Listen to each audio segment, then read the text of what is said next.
वसुदेव सुतं देवं कंस चाणूरमर्दनम देवकी परमानंदम कृष्णम वंदे जगत गुरु। जय श्री कृष्ण। Friends, welcome.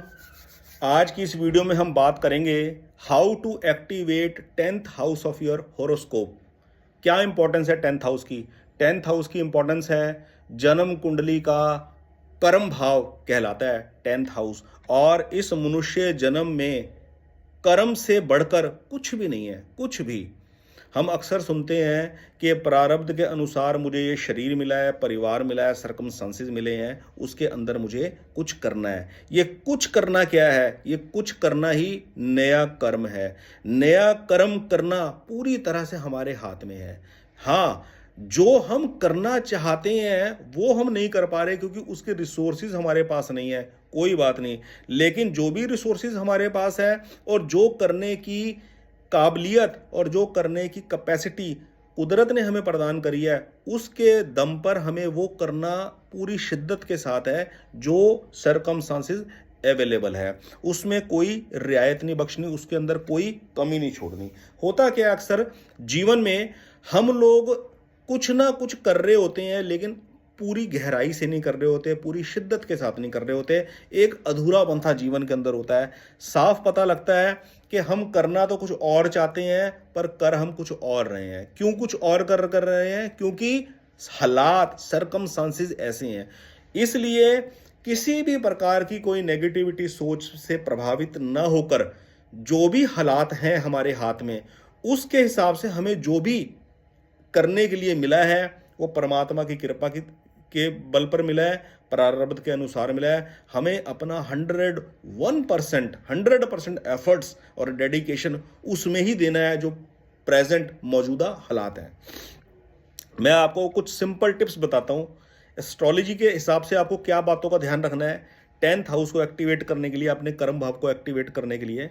देखिए, आदमी जिंदगी के अंदर एस्ट्रोलॉजी की राय लेता है, न्यूमरोलॉजी के हिसाब से अपने नाम की स्पेलिंग चेंज करता है, वास्तुशास्त्र की हेल्प लेता है, पामिस्ट्री की हेल्प लेता है, रेकी हीलिंग की हेल्प लेता है, दुनिया भर के उपाय करता है। किस लिए? कि मन चाहा जीवन उसको मिल जाए, उसको वैसे हालात मिल जाए जैसे वो चाहता है। ये अधूरी सोच है। हम जैसा जीवन चाहते हैं वैसा हमें मिल जाए, इसके बारे में हमारी अपना खुद का कोई कंट्रोल नहीं है। प्रारब्ध के अनुसार हमारे को जैसे हालात मिलेंगे उन हालातों को हमें पार करना है।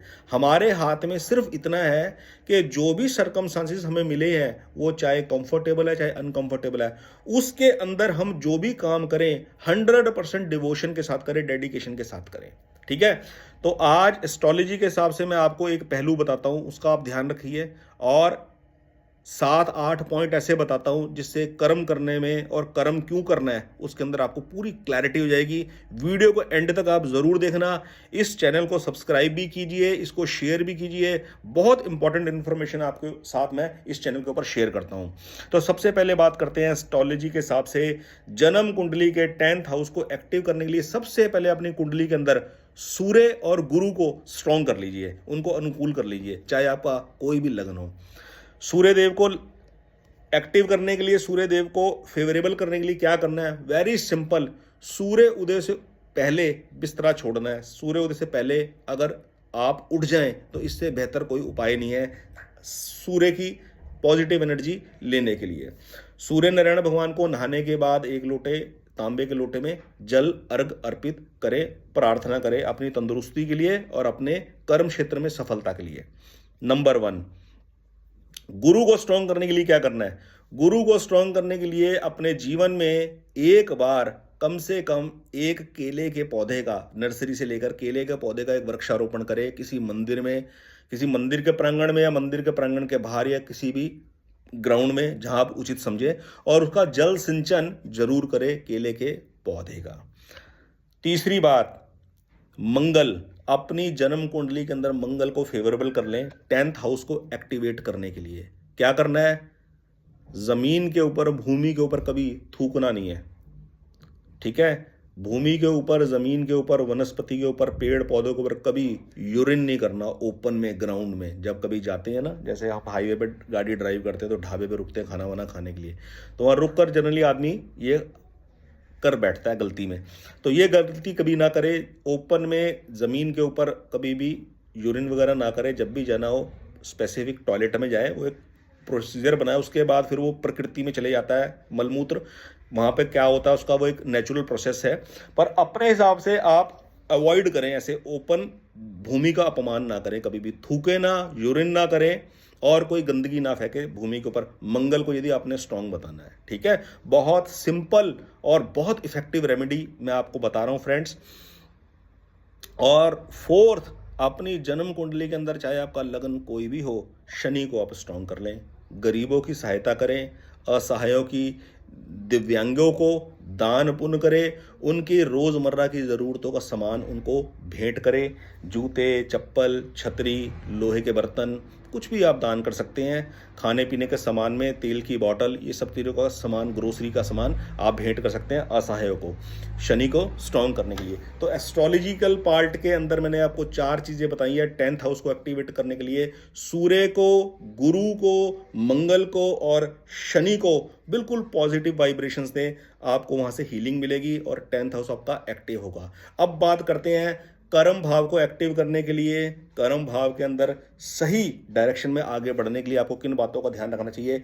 सबसे पहले आप ध्यान रखिए, नंबर 1, अपना साफ सुथरा, स्पष्ट, क्लियर, क्रिस्टल अपना लक्ष्य निर्धारित कीजिए। आपको करना क्या है, आपको कर्म किस क्षेत्र में करना है। आपको जॉब करनी है, आपको बिजनेस करना है, बिजनेस का एक्सपेंशन करना है, बिजनेस से बोर हो गए, बिजनेस को वाइंड अप करना है। 2 चीज़ें हैं, क्या करना है और क्या नहीं करना। उसको आप पेपर पे, रजिस्टर पे लिस्ट बना लीजिए कि मुझे क्या क्या नहीं करना। जैसे एक कॉमन सी रिक्वायरमेंट है, हर आदमी की नेसेसिटी है, आदमी को पैसे अर्न करने हैं, पैसा कमाना है, पॉपुलैरिटी पानी है, यश वैभव पाना है। तो उसके लिए आप लिस्ट बना लें, मुझे क्या नहीं करना। कोई भी गलत काम नहीं करना, कोई भी लोन नहीं लेना। लोन लेना है सोच समझ के लेना है, उस फील्ड में लेना है, लोन लिए हुए पैसे को उस फील्ड में इन्वेस्ट करना है जिसमें आपको नॉलेज है। तो सबसे पहला पॉइंट है हमारा कि स्पष्ट लक्ष्य बनाए, मुझे क्या करना है, क्या नहीं करना और वो काम मुझे क्यों करना है, इस बात को खास ध्यान आप रख लें। ठीक है। दूसरा, मुझे क्या करना है उससे रेलेवेंट इंफॉर्मेशन को इकट्ठा करें। मार्केट में जो भी इंफॉर्मेशन उसकी अवेलेबल है, बुक्स के थ्रू, न्यूज़पेपर के थ्रू, ऐप्स के थ्रू, सोशल मीडिया के थ्रू, जिस फील्ड के अंदर आप बढ़ना चाहते हैं, कुछ करना चाहते हैं, उसकी मार्केट साइज क्या है, उसके क्या स्कोप है, कैसे प्रॉफिटेबिलिटी गेन की जाएगी, उस बारे में आप रिलेवेंट इंफॉर्मेशन गैदर कीजिए।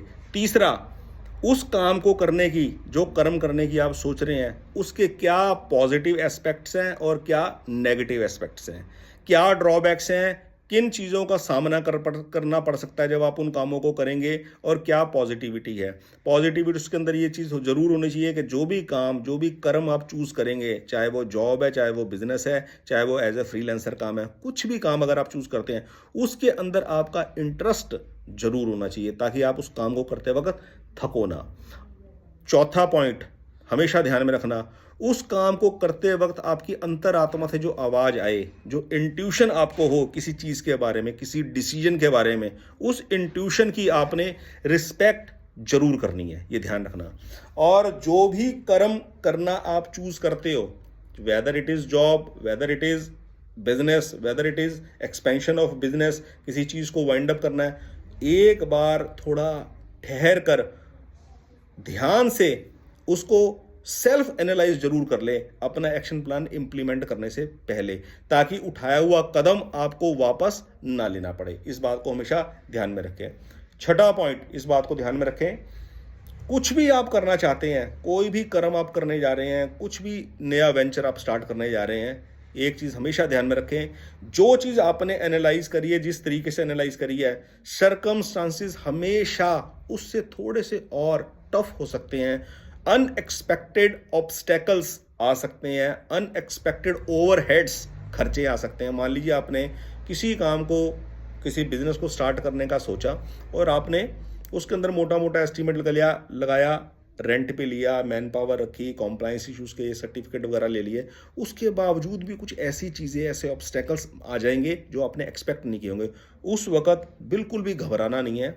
उन ऑब्स्टेकल्स को लर्न करना है, उसको रिमूव करने के लिए तरीके ढूँढने हैं और उसको रिमूव करने के लिए अपनी पूरी जी-जान लगा देनी है। पूरी शिद्दत से उन आने वाले ऑब्स्टेकल्स को रिमूव करना है और अपने पाथ पर कांस्टेंट आपको रहना है। 7th पॉइंट, सबसे इंपॉर्टेंट पॉइंट, जो भी आप करें उसके बारे में अपने पेरेंट्स के साथ, बड़े बुजुर्गों के साथ, किसी एक्सपर्ट के साथ, किसी वेल विशर के साथ डिस्कस जरूर करें। दूसरों से विचार विमर्श जरूर करें। कोई भी रिलायबल आदमी हो उसके साथ अपनी बात को शेयर कर कर अपने डाउट्स किसी एक्सपीरियंस्ड आदमी से जरूर शेयर करें और उनके लाइफ के एक्सपीरियंस को जरूर सुने।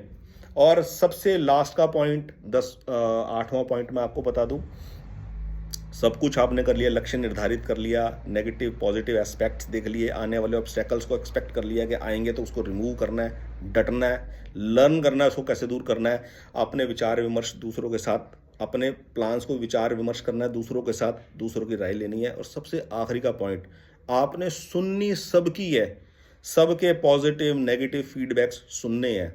फीडबैक जरूर लेना है। अपने किसी भी काम को करने के बाद दूसरों से फीडबैक जरूर लो कि आपकी सर्विस, आपका प्रोडक्ट दूसरे को कैसा लगा, ठीक है। और अपनी बुराई, अपने ड्रॉबैक्स को बड़ा पेशेंसली सुनिए और उसको रिमूव करने की पूरी कोशिश कीजिए। उसमें कोई बुरा मानने वाली बात नहीं है। अपने आप को अपग्रेड करने के लिए अपनी कमियां पता होनी बहुत ज़रूरी है। हमारी कमी हमारा वेल विशर ही हमें बता सकता है। और सबसे लास्ट का पॉइंट, 8 नंबर पॉइंट, सुननी सबकी है, अल्टीमेटली एक्शन प्लान वो लेना है जो अपनी खुद की अंतरात्मा कह रही है। किसी भी अंडर प्रेशर के अंदर आके कोई भी काम नहीं करना।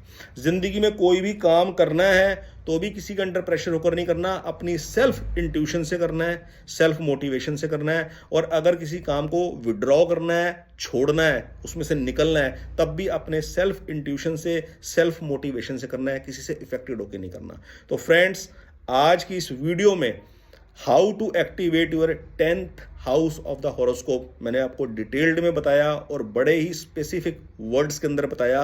इन 4 ग्रहों को जरूर हील कीजिए उनकी एनर्जी गेन करने के लिए। सूर्य, गुरु, मंगल और शनि, ये छोटे छोटे जो मैंने उपाय बताए, इन बातों का आप खास ध्यान रखिए। और हॉरोस्कोप के अंदर यदि 10th हाउस की पोजीशन कंफर्टेबल नहीं है, 10th हाउस यदि 6, 8, 12 भावों में हो, 10वें भाव का स्वामी यदि 6, 8, 12 भाव के स्वामियों के नक्षत्रों में हो तो आदमी को कर्म करने में बाधा लगती है, अपने प्लान्स को इंप्लीमेंट करने में बाधा लगती है। ऐसे में 10th हाउस के लॉर्ड का नग धारण करना बनता है। उसके साथ साथ लग्नेश की पोजीशन को एनालाइज करना आवश्यक है। लग्नेश या 10th हाउस दोनों में से किसी एक का नग धारण करना बन सकता है। आवश्यकता पड़ी तो दोनों का नग धारण करना पड़ सकता है। क्योंकि यदि आपके पास नॉलेज है, पूरा मोटिवेशन है, लेकिन अपने प्लान्स को इंप्लीमेंट करने में फिर भी ऑब्स्टेकल लगता है, तो जरूर कुछ ना कुछ एस्ट्रोलॉजिकल करेक्शंस की जरूरत है हॉरोस्कोप के हिसाब से। अदरवाइज आप इन रेमेडीज को कीजिए, इन 4 ग्रहों की रेमेडीज को कीजिए और ये जो 8 पॉइंट मैंने आपको बताए हैं इनको इंप्लीमेंट कीजिए। You will get the confirm result in your life. बहुत बहुत धन्यवाद। आज की इस वीडियो में इतना ही। जय श्री कृष्ण।